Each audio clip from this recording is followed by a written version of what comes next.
시청자 여러분 안녕하십니까? 이데일리엔 성주원입니다. 국가 재정 건전성을 가늠할 수 있는 대표적 지표인 통합 재정 수지와 관리 재정 수지 적자 폭이 올 들어 3월까지 사상 최대 규모를 기록했습니다. 기획재정부가 발간한 5월 재정 동향에 따르면 지난 3월 통합 재정 수지는 19조 원 적자, 통합 재정 수지에서 4대 보장성 기금을 제외한 관리 재정 수지도 24조 4천억 원 적자가 난 것으로 집계됐습니다. 1, 3월 누계 기준 적자 폭은 월간 재정 수지를 내기 시작한 2004년 이후 최대 규모입니다. 향후 2차 추경까지 반영되면 재정 지출 속도는 빨라지는 반면 세수는 코로나19 여파로 둔화하면서 정부가 이번 달 중 3차 추경안 편성을 준비하고 있다는 점까지 감안하면 재정 수지 적자 폭은 더 커질 것으로 예상됩니다. 정부가 인공지능 기반 원격 교육 지원 플랫폼을 구축해 미래형 디지털 교육 환경을 조성합니다. 디지털 기반 비대면 의료 시범 사업도 확대합니다. 정부는 어제 홍남기 부총리 겸 기획재정부 장관 주재로 2차 비상경제 중앙대책본부 회의를 열고 이 같은 내용을 담은 한국판 뉴딜 추진 방향을 확정했습니다. 이에 따라 앞으로 2, 3년간 데이터, 5G, AI 등 디지털 인프라 구축, 비대면 산업 집중 육성, 국가 기반 시설의 디지털화 등을 집중 추진하기로 했습니다. 대규모 재정 투자와 제도 개선을 병행해 일자리를 창출한다는 목표도 세웠습니다.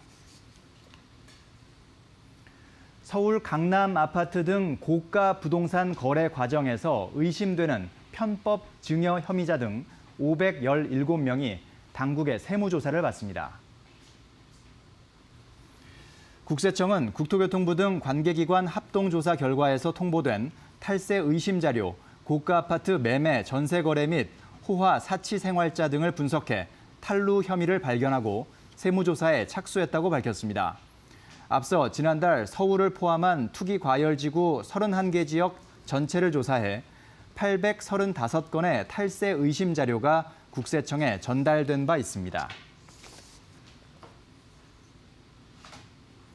삼성준법감시위원회가 이재용 삼성전자 부회장의 대국민 사과와 관련해 자세한 개선 방안을 마련하라고 요구했습니다.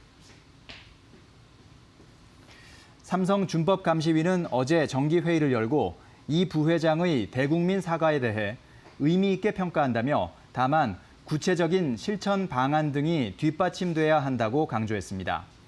위원회가 구체적 개선 방안을 주문함에 따라 삼성전자를 비롯한 7개 그룹 계열사는 조만간 실천 내용을 담은 로드맵을 제시할 것으로 예상됩니다.